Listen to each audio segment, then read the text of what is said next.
청춘 하면 어떤 모습이 떠오르시나요? 설렘, 그리움, 아픔, 열정, 반항, 혁명 같은 것도 떠오르는데요.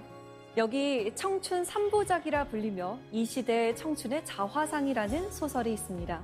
작가의 경험이 오롯이 녹아있는 소설에는 파산, 고시원, 콜센터 등 아르바이트가 등장합니다. 소설가 김희경이 그리는 청춘의 자화상입니다.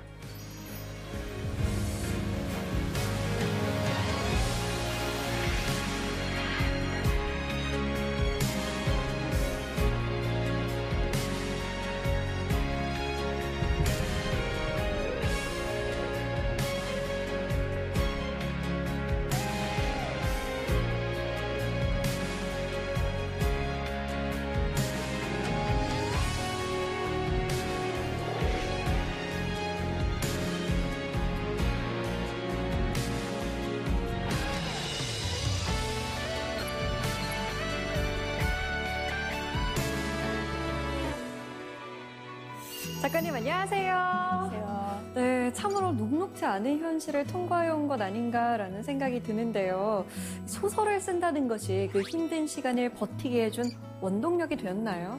예, 저의 경우에는 확실히 그랬습니다.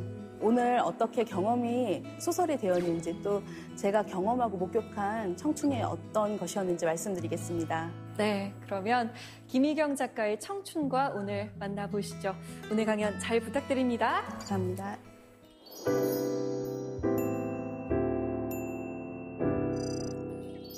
제가 오늘 드릴 얘기는요, 제 소설과 저의 삶 그리고 어떤 청춘에 대한 이야기인데요. 제가 세 권의 소설을 냈는데 그 청춘 3부작이라는 말을 많이 들었어요. 근데 저는 사실 제가 그 소설들을 쓰면서 이게 청춘 3부작이라고 사람들이 말할 거라고 생각하진 못했어요. 왜냐하면 저의 청춘, 지나온 청춘들, 제가 청춘을 지나면서 아르바이트 하던 이야기, 또 빚에 시달리던 이야기를 썼는데 정작 지금 현재의 청춘들이 이거 내 이야기 같다. 그런 말을 많이 하더라고요. 학자금 빚에 시달리고 또 아르바이트 저임금 노동에 시달리는 이야기를 하면서요. 그래서 제가 내가 지나온 청춘과 지금 현재 청춘들이 크게 다르지 않구나. 그런 생각을 했고 또 제가 아르바이트를 하다 보니까 제 또래 사람들하고 일하기보다는 20대 청춘들하고 사이에 끼어서 같이 일하게 되는 상황이 많았어요. 그러니까 제가 지금 현재 청춘들의 이야기를 쓸 수밖에 없었습니다. 그래서 오늘은 저의 소설과 또 청춘에 대한 이야기를 하려고 합니다.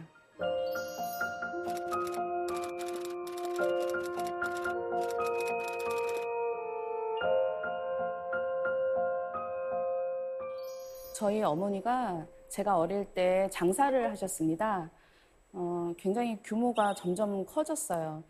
근데 어느 날 좀 이상하다는 생각을 제가 했을 때쯤에 어떤 빚쟁이가 제가 다니는 학교로 찾아왔었어요. 그때 제가 이제 17살이었거든요. 그때 저희 어머니가 가족들 이름으로 사채를 빌리면서 저희 가족들의 삶이 순식간에 이제 나락으로 떨어졌습니다. 아주 오래전 일인데 저는 어디 지하 같은데 엄마랑 같이 내려갔던 기억이 있어요. 그러면은 거기에 이렇게 사인을 하라고 해요. 그럼 그 앞에 있는 남자가 네가 갚는 돈이 아니다. 네 엄마 이름으로 네 엄마가 빌린 돈이니까 너하고 상관없는 돈이다. 이런 말을 했었어요. 그래서 어린 나이에 뭐가 뭔지도 모르고 사인을 하고 그랬는데 나중에는 저한테 빚독촉이 오더라고요. 어디를 가든 정상적인 생활을 할 수가 없고 그 사람들이 심지어 미행을 자주 당했었어요. 그래서 저는 가발을 쓰고 다닌 적도 많았어요. 가방 안에 가방을 넣어놓고 어디 화장실 같은 데 들어가지고 쓰고 나오는 그리고 이제 미행을 따돌렸던 그런 경험도 있습니다.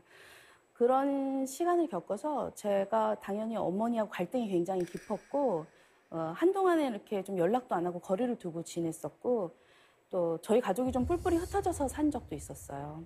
저는 늘 그냥 고시원에서 여기서 조금 살다가 또 빚쟁이가 오면은 밤에 짐을 싸서 도망가고 그런 일들의 연속이었던 것 같아요.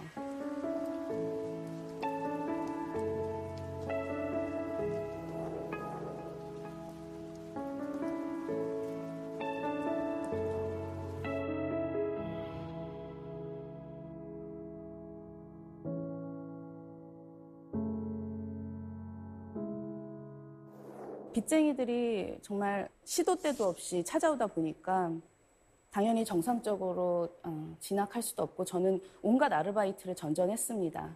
카페 점원부터 해서 고시원 총무, 뭐 위장 손님 아르바이트, 뭐 역할 대행 아르바이트 굉장히 많이 했어요.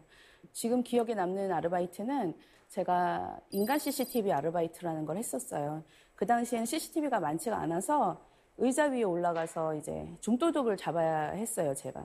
목에 호루라기를 걸고 좀도둑이 보이면 세게 불어야 되는데 그게 안 나오는 거예요. 왜냐하면 좀도둑이 어린아이일 때도 있었거든요. 그리고 또 이제 하객대행 아르바이트를 참 많이 했는데 신부가 무슨 친구가 없다 그러더라고요. 학창 시절에 무슨 학교 폭력을 당해서 그래서 좀 친한 친구인 것처럼 이렇게 행세를 해야 하는 그런 제가 이렇게 딱 갔는데 처음 보는 사이잖아요. 근데 이렇게 아는 것처럼 이렇게 반갑게 맞아주더라고요, 저를. 그래서 그 일을 하면서는 내가 친구가 없는 사람의 친구가 이렇게 반나절이라도 잠시 되어줄 수 있구나. 예. 그때는 일을 하면서 이렇게 가슴이 따뜻해지기도 했던 것 같아요. 또 어떤 이모 역할을 한 적도 한 번 있었어요. 아이가 이제 생일 파티 같은 거 할 때. 제가 그런 거 사실 이제 연기하는 분들이 많이 했던 건데, 저는 그렇게 누군가의 이모 역할, 하객 역할 이런 거 할 때는 다른 아르바이트보다는 좀 기분이 좋았던 것 같아요. 내가 누군가한테 도움이 될 수 있구나. 예, 아주 잠시 연기를 하는 것인데도 그 사람하고 어떤 마음을 나누는 그런 느낌이 들었었던 것 같아요. 물론 그런 생각을 했어요. 굉장히 하객된 알바를 너무나 많이 고용을 해가지고 막 결혼식장에 미어터진 그런 적이 있어요. 이렇게까지 해야 될까? 이렇게 몇 명만 해서 하는 게 아니라 이 사람들을 고용하는데 돈이 도대체 얼마가 들었을까? 그랬던 적이 있어요. 너무 이거는 허세가 아닐까? 그래서 그날은 그 결혼식 자체가 저한테는 굉장히 하나의 거대한 연극 같다는 그런 느낌이 들었어요. 허무하다. 제가 정작 제 친구들의 결혼식은 몇 번 못 가봤는데 일면식도 없는 사람의 결혼식에 가서 이제 친구 역할을 많이 했던 그런 기억이 납니다. 근데 그렇게 고된 아르바이트를 마치고 집에 가면은 이렇게 문신을 한 덩치들이 제 방에 누워 있었어요. 빚 추심도 지금 사람들은 좀 상상하기 힘들 정도로 굉장히 심했던 것 같아요. 새벽에 문 두드리는 거는 기본인데 문을 정말 그 동네가 다 떠나가듯이 이렇게 두드리거든요. 그러면은 경찰을 불러도 그냥 개인의 일이다 이런 식으로 별로 해결을 해주지 않았던 저는 기억이 납니다. 제가 학교 다닐 때 저희 학교에 저를 찾아온 적이 있었는데 제가 중앙도서관으로 들어가니까 쫓아 들어오지 않는 거예요. 물론 이 출입증이 없어서 그랬던 것 같기도 한데 그 사람들이 도서관이라는 장소에 들어와서 이렇게 시끄럽게 하기는 좀 그래서 그랬던 것 같아요. 그래서 그 안에 들어가서 한 서너 시간 책 보면서 견디다가 그러면 좀 가는 것 같았어요. 그러면 나와서 다시 제 생활을 하고 그래서 제가 도서관하고 가까워지는데 빚쟁이들이 어떤 역할을 했던 것 같아요. 제가 어느 날인가부터는 도서관에 가서 폐강 시간까지 거기서 책을 보다가 집에 가게 됐어요. 처음에는 이제 도서관에서 드러 누워서 그냥 엎드려서 이렇게 잠을 자다가 이제 나중에는 책을 조금씩 꺼내서 보게 되고 그러면서 제가 이제 책에 빠져들게 됐습니다. 그러면서 소설에 빠져들었죠. 그리고 저는 방송통신대학교에 진학해서 학업을 이어갑니다.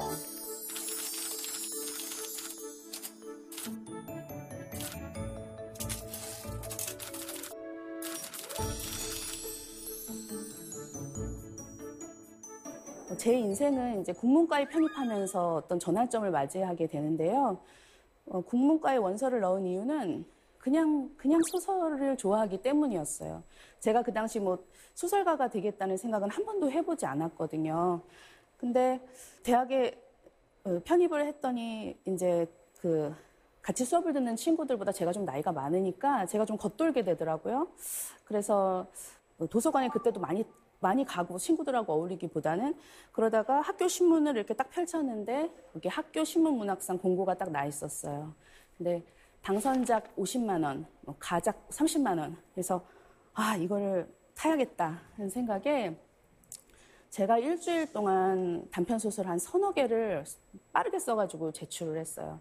그 당시에는 소설도 공강 시간에 PC실에 가가지고 플로피 디스크 넣고 이렇게 쓰다가 딱 저장해 놓고 또 수업 듣고 그 다음에 또 공강 시간에 와서 쓰고 그런 식으로 해서 서너 개를 완성을 했어요. 근데 이제 제가 가작으로 당선이 된 거예요. 그래서 교수님이 저를 불러서 너 소설 써보는 게 어떻겠느냐 그러시더라고요. 근데 아니 내가 지금 빚에 시달리는 마당에 무슨 소설이냐 말도 안 된다고 저는 생각을 했었어요. 근데 그때 그 소설 쓰는 쾌감을 제가 그때 이제 알아버린 거예요. 그래서 그 어떤 제 안에 끌어오르는 어떤 이야기를 한 편의 소설로 완성했을 때 그 성취감을 그 이후로 잊을 수가 없었습니다. 학교를 이제 힘들게 졸업을 하고서 제가 취업을 했었어요. 근데 거기에도 역시 그 문신하는 사람이 찾아왔어요. 그 사람들은 꼭 이렇게 좀 비치는 옷을 입어요. 문신이 하얀색 티셔츠 같은 걸 입고 오거든요. 그래서 거기 그만두고 또 빨리 다른 데를 구했어요. 거기도 알고 찾아오더라고요. 그래서 제가 어떻게 아는 걸까? 지금도 잘 모르겠어요. 어떻게 그렇게 아는지 미행을 한 것 같기도 하고. 근데 그때 제가 결심을 했어요. 이렇게 정규직을 구해서 월급을 뜯길 바에는 내가 그냥 아르바이트를 하면서 살아야겠다. 아르바이트는 빨리빨리 하다가 또 그만두고 이런 게 좀 쉽잖아요. 그렇게 이제 결심을 하고 아르바이트를 구해서 계속 생활을 했고, 저는 당시에는 이제 집에서 나와서 온갖 고시원을 또 전전하면서 살았습니다. 굉장히 사실 외롭고 또 무서웠어요. 나이도 어렸고. 근데 그 당시 제가 학교를 졸업하고 계속 또 소설을 쓰고 있었어요. 안 쓰려고 했는데 자꾸 쓰는 거예요. 저도 모르게. 그래서 또 글을 혼자 쓴다는 것도 또 좀 외롭다고 해야 될까요? 그래서 인터넷 검색을 해가지고 소설 모임, 글쓰기 모임을 제가 검색을 했더니 그때 이제 소설아 놀자라는 그 모임을 발견을 했습니다. 소설아 공부하자 였다면 제가 절대로 안 갔을 거예요. 근데 왜냐하면은 소설은 저한테 유일한 오락이었어요. 제가 굉장히 힘든 아르바이트하고 고시원에 가면은 그 소설을 쓴다는 생각에 너무 흥분이 되고 가슴이 벅차오르고 또 소설을 한 편 이렇게 쓰고 자면은 그렇게 또 피로가 풀리는 그런 느낌이 들었습니다. 저는 이제 글쓰기 모임에서 문우들을 만났지만 또 지금의 저희 남편을 만났어요.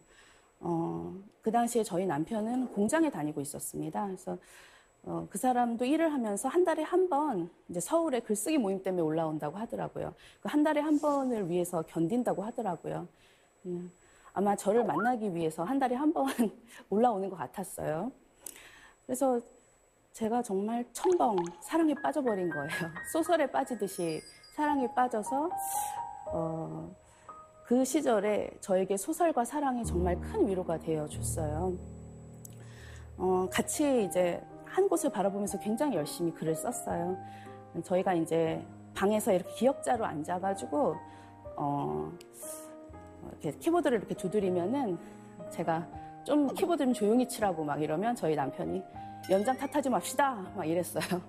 그러면서 신춘문예, 뭐 공모전 온갖 데 계속 넣었는데 그냥 줄기차게 계속 떨어지는 거예요.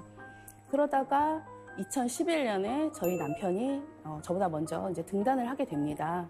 그때 기분이 굉장히 묘했어요. 왜냐하면 저도 같이 초체중심이 올랐거든요. 제가 떨어지고 남편이 이제 된 거예요. 기분이 너무 좋기도 하고 되게 분하기도 하고. 근데 이제 저희 남편이 그 상금을 저한테 전부 다 줬어요. 그래서 다시 기분이 좋아지고. 그때 이제 나도 이제 빨리 등단을 해야겠다. 제가 이렇게 생각을 했어요. 근데 이제 또 뭐를 쓰지? 그럴 때 어떤 이야기가 너무나 자연스럽게 막 흘러나오는 거예요. 빚과 아르바이트에 시달리는 여자 이야기. 남자친구와 같이 살면서도 빚 때문에 혼인신고를 하지 못하는 여자 이야기. 파산 면책을 받았는데도 누락된 채권 때문에 계속 빚 독촉을 당하는 여자 이야기. 바로 저의 이야기였습니다. 저는 그 소설을 쓰면서 되게 많이 울었어요. 근데 그 소설을 완성해서 신춘문예에 응모를 했습니다. 2013년 12월 23일이었어요. 이제 크리스마스를 앞두고 있었고 저는 콜센터에서 일을 하고 있었습니다. 크리스마스 특수 때는 정말 전화가 계속 정말 비처럼 막 쏟아집니다. 옆에 사람들의 목소리 때문에 그 고객의 목소리가 들리지 않을 정도예요. 그러니까 굉장히 욕을 많이 먹어요. 그날 저는 진상 고객들한테 너무 욕을 많이 먹었는데 이렇게 말을 하더라고요. 평생 콜센터에서 일해라 이러고 끝난 사람이 있었어요. 그리고 바로 그 전주에 제가 어떤 블랙 컨슈머한테 너무 심하게 시달렸었어요. 무슨 사소한 꼬투리를 잡아가지고 저를 해고하라고 저희 상사한테 그 사람이 요구를 했었어요. 그 사람이 또 전화를 해서 진짜 그 김의경이라는 상담사를 해고했느냐 확인을 하더라는 거예요. 그래서 상사가 저한테 오더니 해고했다고 말했으니까 지금부터 김의경이라는 이름은 절대 쓰면 안 됩니다. 그러시더라고요. 그래서 나 그럼 무슨 이름을 쓰지? 그래서 그 이후로 계속 상담사 김순경입니다. 이렇게 전화를 받았어요. 다른 이름으로. 그러면서 너무 비참한 거예요. 내가 이런 상황에서도 일을 그만둘 수가 없다는 게 너무 비참했는데 그때 핸드폰 액정 화면에 낯선 번호가 이렇게 떠오르는 거예요. 왠지 뭔가 안 받을 수도 있잖아요. 근데 왠지 당선 통보일지도 모른다는 생각이 들어서 제가 건물 밖으로 이렇게 몸을 숨기고 나가야 돼요. 나가는 게 들키면은 못 나가거든요. 이렇게 몸을 숨기고 나가가지고 받았더니 누구 김의경 씨죠? 그래서 저는 무슨 신문의 기자입니다. 그때 막 네, 당선되셨습니다. 그러더라고요. 그래서 빨리 안 들어가면 또 혼나거든요.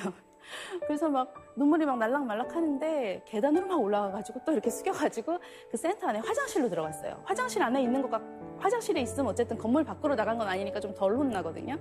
그래서 거기 지금 당장 나가 전화를 받으면 제가 전화를 정상적으로 못 받을 것 같았어요. 눈물이 나서.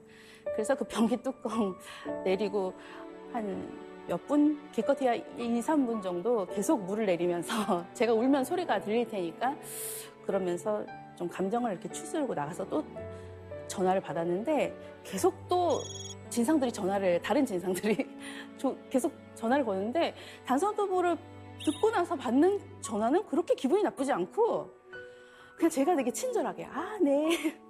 막 욕을 해도 네 이러면서 받을 수가 있었어요. 그날 하루만큼은. 왜냐면 그때 또 상금이 그게 2천만 원이었어요. 나 이제 그만두겠다. 그만두고서 잠시라도 좀 쉬자 이제. 예, 그 생각에 되게 기뻤는데 정작 또 당장 못 그만뒀어요. 왜냐면 거기는 그만두기 몇 주 전에 말해야 월급을 다 줍니다. So here we are, we got another chance for life. It's what you want, I can see it in your eyes. You see so clear, it's coming into light. Go on, be wrong, 'cause tomorrow you'll be right. Don't sit around and talk it over. You're running out of time. Just face ahead, no going back now. 등단을 하면은 뭔가 큰 변화가 있을 거라 생각했는데 저희 부부의 생활이 정말 거의 변화가 없었어요. 여전히 생활이 어렵더라고요. 그러다 보니까 남편이 이제 뭔가 사업을 해보겠다고 대출을 좀 받아서 이런저런 일을 하다가 결국에 감당하지 못하고 개인 회생 절차를 밟아야 하는 상황이 되었어요. 그때 너무너무 싫더라고요. 왜냐하면 저는 빚이라면 치가 떨리는 사람이라서 남편이 그런 빚이 있다는 것 자체가 너무 싫었어요. 그때 이제 저희 남편이 저한테 이렇게 말을 했어요. 나는 당분간 소설 쓰지 않고 정육점에서 일하면서 내가 빚을 변제하겠다. 그래서 당신은 글을 써라. 이렇게 말을 했어요. 나는 고기를 썰게. 의경 씨는 글을 써. 그때 이제 대략 한 5년 정도를 잡고 자기가 5년간 그렇게 하겠다고 하더라고요. 남편이 혼자서 그렇게 힘든 일을 하는 거를 사실 지켜보는 게 저는 너무 마음이 편치가 않더라고요. 사랑하는 사람의 희생을 통해서 어쨌든 제가 글을 쓴다는 것이 너무 마음이 아팠어요. 어쨌든 저는 남편이 정육점에서 고기를 써는 동안에 2권의 소설을 완성을 하게 됩니다. 그런 상황이다 보니까 당연히 이제 집을 맨날 반지하 집을 전전을 했어요. 저는 너무 이제 이사를 다니는 게 일단 싫었어요. 너무 그 이사를 자주 다녀야 하는 상황이 너무 불안을 해서 제가 그 당시에 굉장히 집이 갖고 싶었던 것 같아요. 왜냐하면 저도 모르게 구경하는 집에 들어간 적이 있었어요. 집을 살 돈도 없으면서 거기 들어가서 이렇게 구경을 했어요. 그랬더니 언제 입주하시냐 막 이런 거 물어보더라고요. 그래서 제가 마치 집을 정말 살 것처럼 이렇게 그랬던 경험이 있고 또 스웨덴에서 건너온 아주 세계적인 가구 브랜드 매장에 제가 정말 자주 갔습니다. 소파에 앉아보고 침대에 누워보고 책상에 앉아보고 막 심지어 냄새까지 맡아보면서 계속 이런 공간에서 내가 남편이랑 살면 얼마나 행복할까 이런 꿈을 꾸게 되더라고요. 근데 거기에 가면은 저에 대한 꿈을 넘어서 이제 다른 사람들도 관찰을 하게 되는데 그 쇼룸에서 만났던 사람들이 실제로 제 소설에 막 등장하게 되는데요. 어떤 여자분이 이렇게 카메라를 어깨에 둘러매고 이렇게 걸어가시고 계시는데 저분을 딱 본 순간 저분은 분명히 영화를 공부하는 사람일 거야. 그런데 아직 입봉을 못한 분이야. 저분은 여기서 오늘 밤 자고 갈 것 같아. 그러면 소설이 막 흘러나오는 거예요. 그 소설 속엔 저의 이야기, 저와 남편의 이야기도 있는데요. 제가 사실 남편한테 같이 가자고 그랬더니 막 싫다고 그러더라고요. 나랑 같이 가서 거기 옷장 속에 숨어 있다가 우리 하룻밤만 자고 오자고 제가 그랬어요. 남편이 안 된대요. 그래서 왜 안 되냐고 그랬더니 가택 침입죄라는 거예요. 그래서 거긴 집이 아니잖아. 제가 그랬더니 남편이 영업방해죄야 이러더라고요. 아니 밤에 영업 안 하잖아. 저희가 실제로 그런 대화를 나눴었어요. 근데 그 당시에 제가 너무나 안정적인 보금자리를 갖고 싶었기 때문에 계속 그런 생각을 했고 저는 그 매장에 맨날 왔다 갔다 하면서 어떤 집에 대한 소설들을 썼어요. 그리고 그 소설들이 묶여서 저희의 첫 소설집으로 출간이 되었습니다. 침실로 꾸민 쇼룸에 들어간 희영은 널찍한 침대에 걸터 앉았다. 침대의 가격을 확인하고 한숨을 내쉰 뒤 침대 옆의 옷장으로 다가가 옷장 문을 열었다. 태환이 희영 옆으로 다가와 말했다. 옷장 사고 싶어? 우리 오늘 이 안에 숨어 있다가 자고 갈까? 이런 데서 하루만 살아보고 싶어. 매사 진지한 태환의 얼굴이 더욱 심각해졌다. 경찰서 가고 싶어? 희영이 천진한 척 눈을 크게 뜨며 말했다. 경찰서? 뭘로 잡아가는데? 영업방해죄? 희영이 여유롭게 웃으며 말했다. 밤에는 영업 안 하잖아. 태아는 골똘히 생각하다가 말했다. 가택침입죄? 희영이 뒤를 길게 끌며 말했다. 여긴 집이 아니잖아. 그래도 안 돼. 희영은 장난으로 한 말인데 태화는 표정이 심각했다.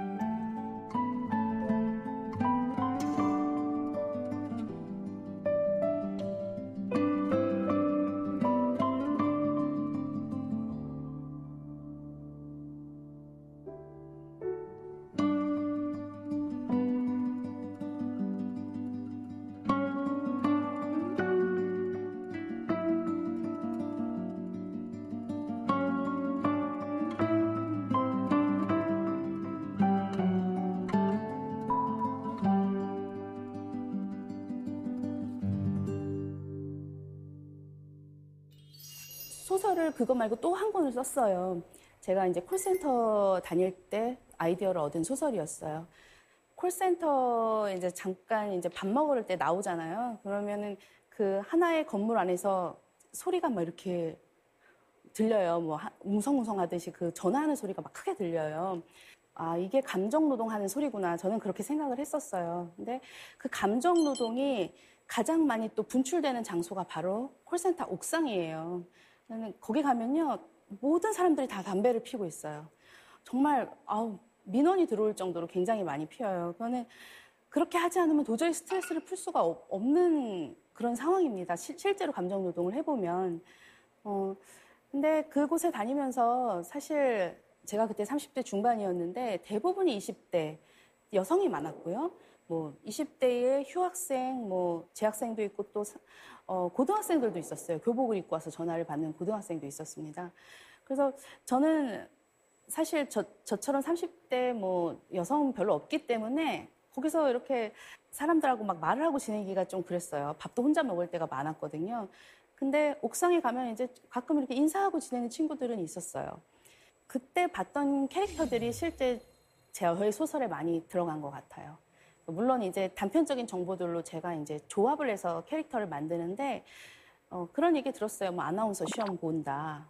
이런 말을 하는 친구가 있었는데, 그 시험이 그렇게 어렵다는데 콜센터에서 일하다가 가서 그 면접 보고 그럼 얼마나 힘들까. 정말 합격할 수 있을까.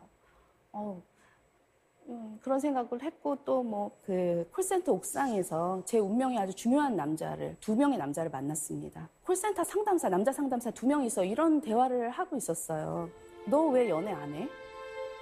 연애에 쏟을 감정이 어딨냐? 진상한테 쏟을 감정이 있고 연애에 쏟을 감정은 없어? 이런 대화를, 저한테는 그게 대사로 느껴지는 것이 저예요.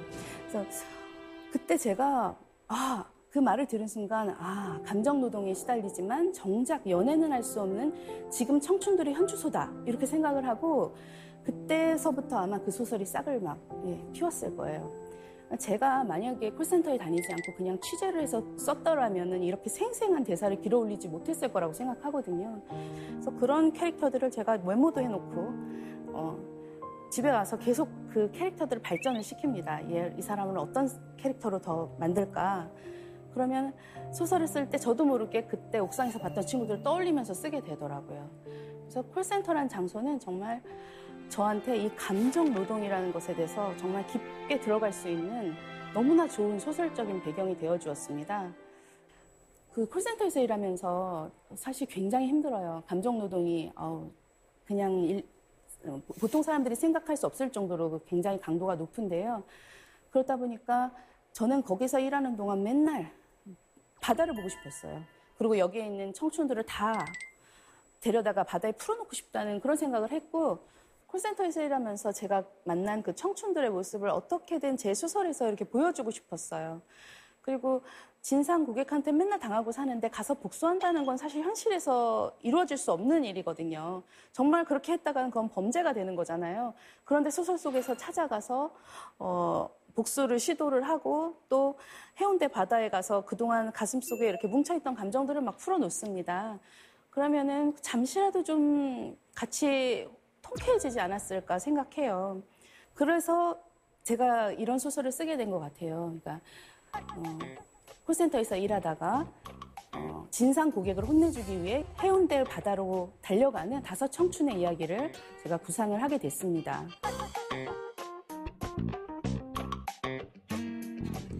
그러고 보니 계획도 제대로 짜지 않고 왔다. 말 그대로 당한 만큼 내키는 대로 갚아준다면 범죄자가 될 것이다. 콜센터에 전화를 걸어온 고객을 찾아가 행패를 부린 청년들에 대한 이야기가 9시 뉴스에 나올지도 모를 일이었다. 동민이 엄지와 중지를 부딪혀 딱 소리를 내며 말했다. 진상짓을 해주고 오면 어떨까? 진상짓? 핸드폰 가입하러 왔다고 하고 온갖 진상 떠는 거야. 눈에는 눈, 이에는 이. 시연이 담배 연기를 뱉으며 말했다. 근데 어떻게 하면 자연스럽게 진상을 떨 수 있지? 진상 떠는데 정석이 있냐? 그냥 하고 싶은 대로 하면 되지. 무조건 우기기. 시연은 웃으면서도 동민의 말에 동의했다.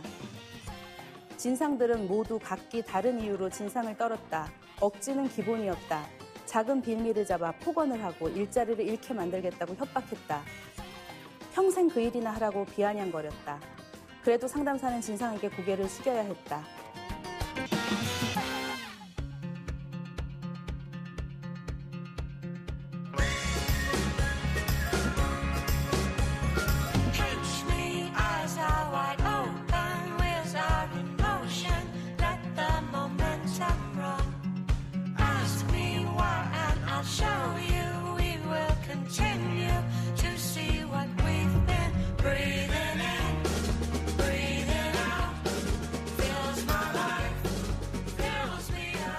소설로 제가 문학상을 타면서 결국에는 전셋집을 얻어서 더 이상은 막 월세를 내거나 이렇게 전전하지 않아도 되는 조금은 안정적인 자리로 들어섰습니다. 그때 이제 상을 타서 전셋집을 마련하고서 제가 6개월 정도 남편한테 조금 조금 돈이 있으니까 한번 글을 써보라고 했었어요. 그래서 그때 남편이 6개월 동안 장편 소설을 하나 완성했어요.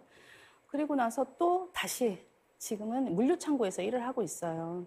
정말 노동을 딱 끝내고 우아하게 어디 쇼룸에 앉아서 그런 장소에 앉아서 글을 쓴다는 것은 사실 현실에서는 불가능한 일이라는 생각이 들었어요.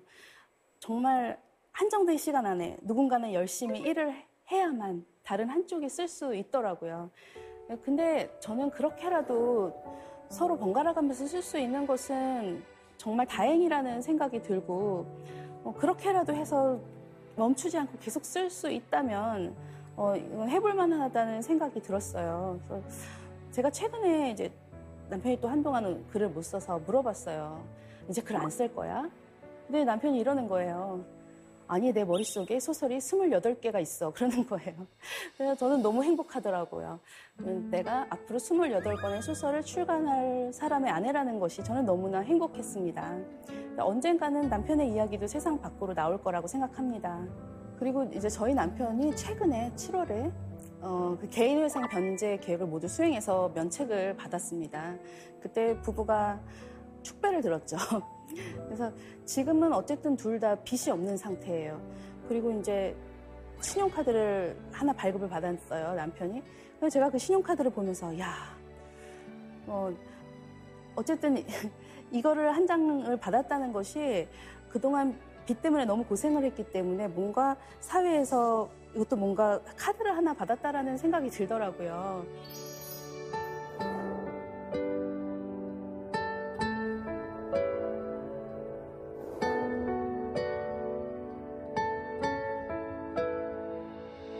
제 소설들, 지금까지 제가 쓴 소설들 돌아보면 대부분 저의 버거운 현실에서 소재를 가져온 경우가 많았어요.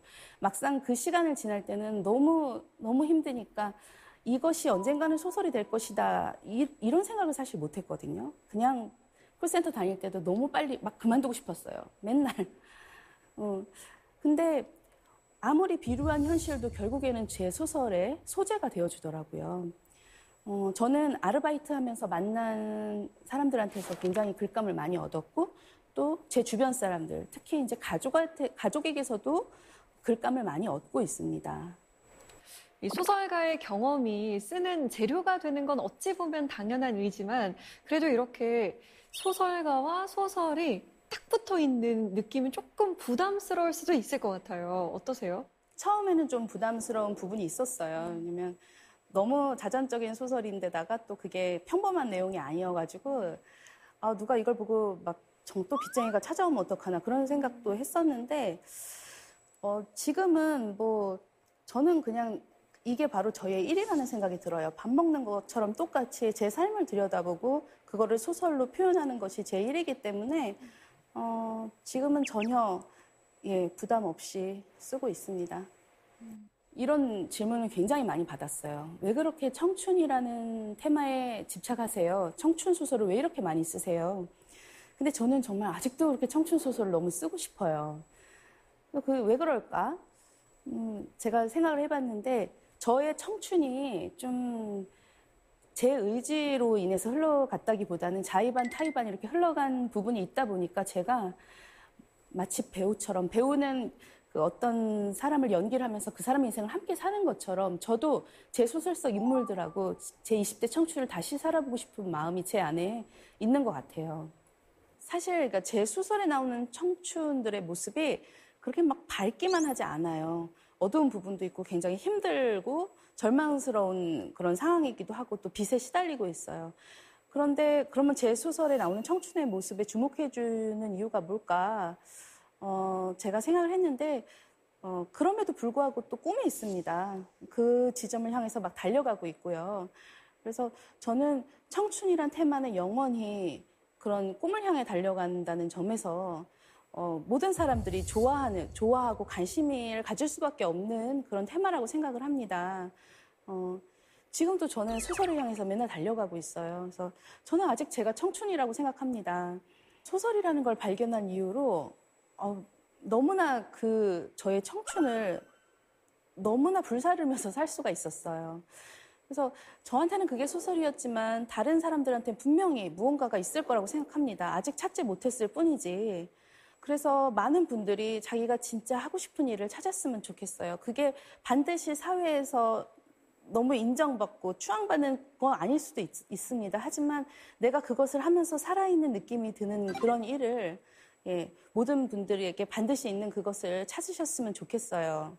사실 뭐 청춘을 위로하는 말을 한번 해주세요. 그런 말을 되게 많이 들었는데 솔직히 뭐라고 위로해야 될지 솔직히 모르겠더라고요. 왜냐하면 제 인생 너무 힘들었고 나 이렇게 살았다, 이렇게 살아라 이런 말을 하는 건 너무나 말이 안 되는 것 같고 그런 말을 하는 저도 너무 좀 민망하다고 할까요? 다만 저는 그냥 제가 그 어려운 시절에 몰입할 게 있었기 때문에 그 시간이 좀 빠르게 지나갔어요.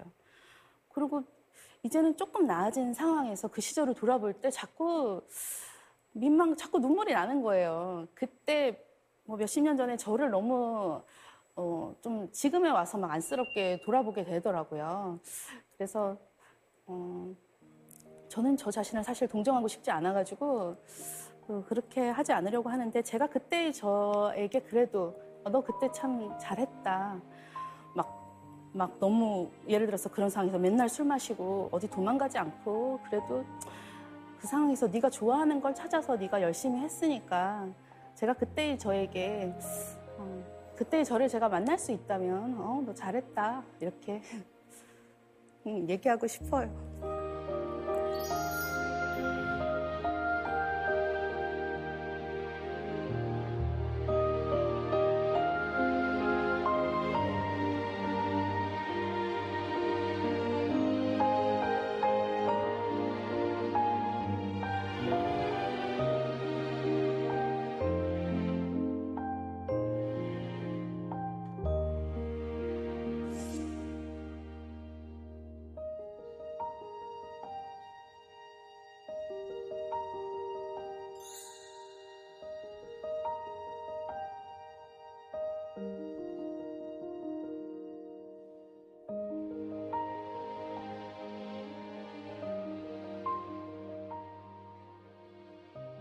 사실 많은 작가들이 글쓰기가 좀 괴로운 경험이다라고 하잖아요. 근데 힘든 시절에 글쓰기까지 하면 좀 포기하고 싶은 순간은 없었나요?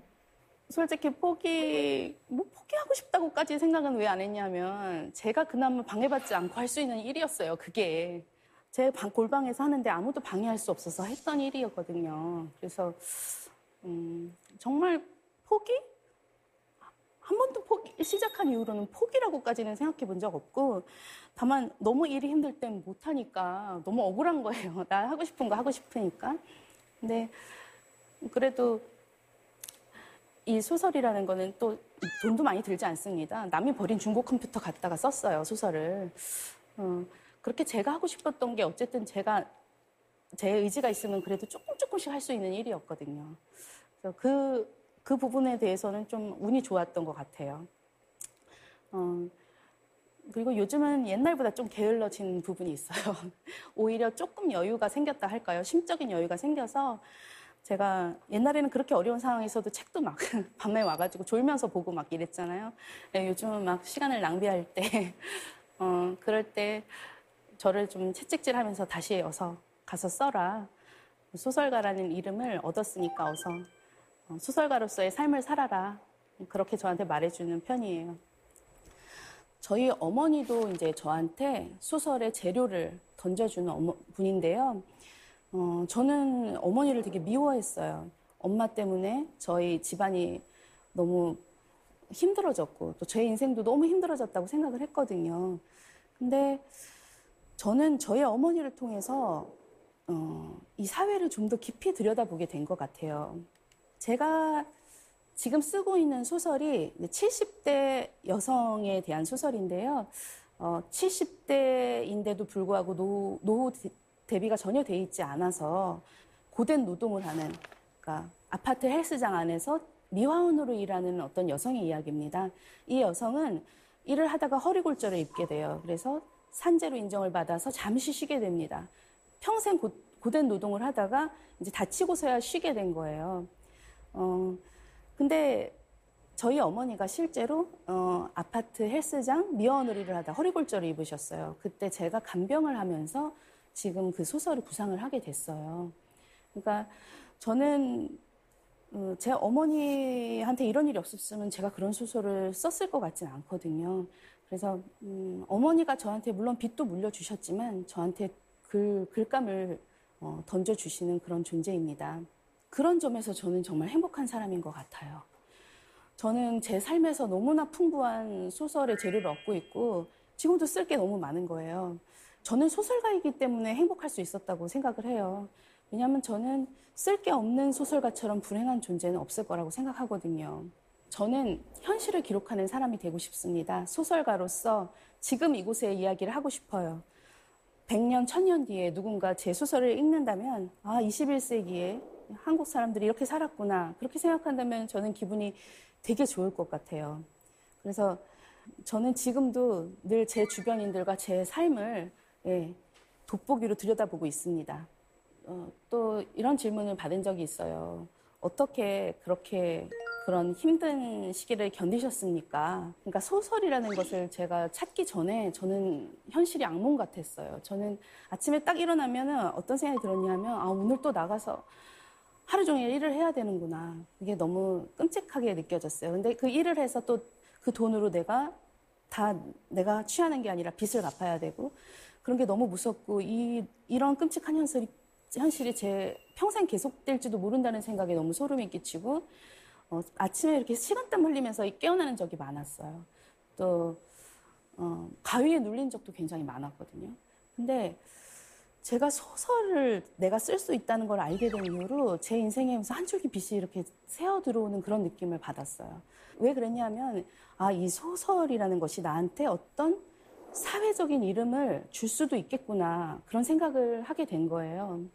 그 사회적인 이름이라는 것은 아르바이트를 하면서 빚에 쫓겨서 살 때는 어떤 생각이 들었냐면은 내가 이 세상에 존재하지 않는 사람이라는 그런 생각이 자꾸 들었어요.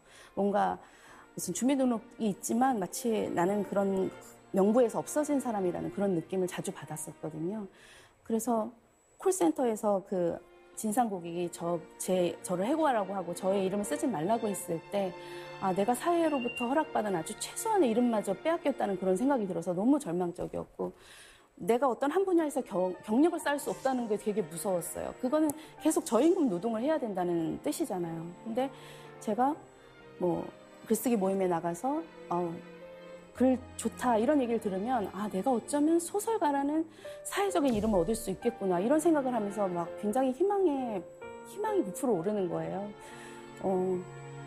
저는 책을 출간하고서 소설가 김의경, 작가 김의경 이런 말을 듣는 게 지금도 너무나 좋아요. 그래서 제가 엊그제 명함을 만들었는데 김의경 소설가 이렇게 박아 넣었었는데 저는 너무나 행복하더라고요.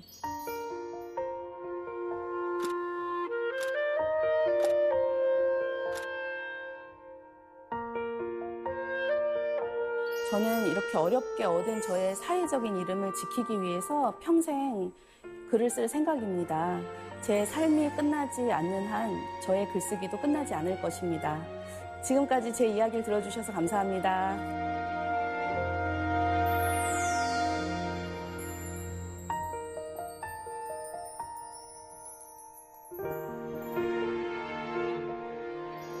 네, 작가님 강연 잘 들었습니다. 저희가 책을 읽으면서도 인물들이 정말 꿋꿋하다라는 생각이 들더라고요. 특히 이 소설을 쓰기 위해서 어떻게든 노력하는 그 소설가 부부의 전투에는 참 눈물겹기도 하고 애틋하기도 하고 그렇더라고요. 그 소설 속 인물들처럼 앞으로도 계속 열심히 쓰겠습니다. 기대해 보겠습니다. 자, 그럼 사색의 공동체에서 미리 질문을 보내주셨는데요. 한번 볼까요? 네, 허경진 씨의 질문입니다. 20대 취업 준비생입니다. 취업 생각이 막막해서 힘내자는 이야기가 많은 책을 종종 읽는데요. 작가님이 20대에 읽은 책 중에 읽고 힘든 책이 있다면 무엇이 있을까요? 자, 작가님을 힘나게 했던 책이 어떤 책이었을까요? 저는 세상의 모든 딸들이라는 책을 제가 되게 좋아했어요. 물론 10대 때도 읽고 20대 때도 여러 번 반복해서 읽었는데 구석기 시대를 배경으로 아주 강인하고 꿋꿋하게 살아가는 여성의 이야기인데요. 지금 읽어도 너무 재밌게 읽으실 수 있을 것 같아요. 그 책의 어떤 점에서 그렇게 힘을 얻으셨어요? 아니 구석기 시대인데 네. 지금하고 별로 그렇게 다르지가 않은 거예요. 여성이 지금처럼 법이 있고 뭐 제도가 있고 이렇지 않은데 사회에서 뭐 엄마로서 딸로서 살아가는 그 모습이 지금하고 크게 다르지 않거든요. 그래서 그 10대 때도 읽고 20대 때도 여러 번 읽었던 책인데 그 책 추천드리고 싶어요.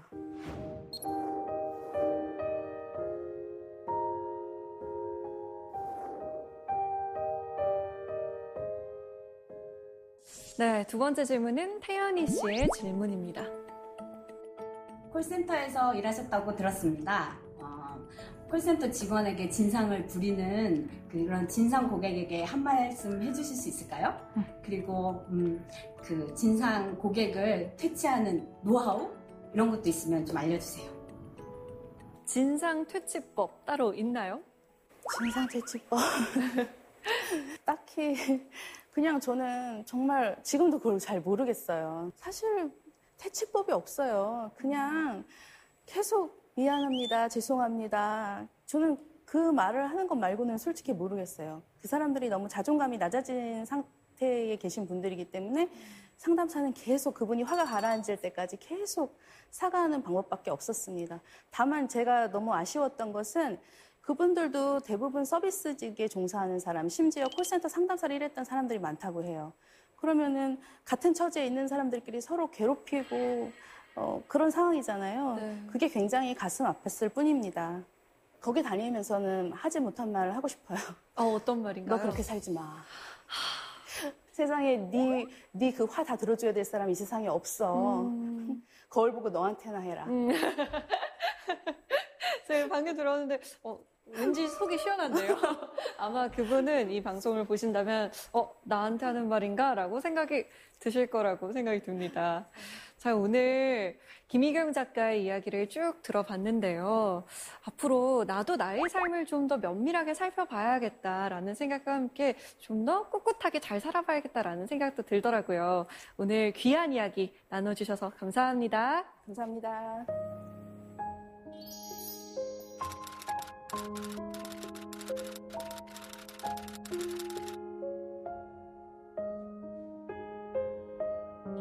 자, 이 가을 누구도 아닌 나 자신을 위해서 꽃다발을 한번 선물해보는 건 어떨까요? 가슴 한가득 들국화를 안고 있으면 힘든 시기를 잘 이겨내고 있다는 위로를 받게 될지도 모릅니다. 사색의 공동체 씁니다. 저희는 다음 시간에 찾아오겠습니다.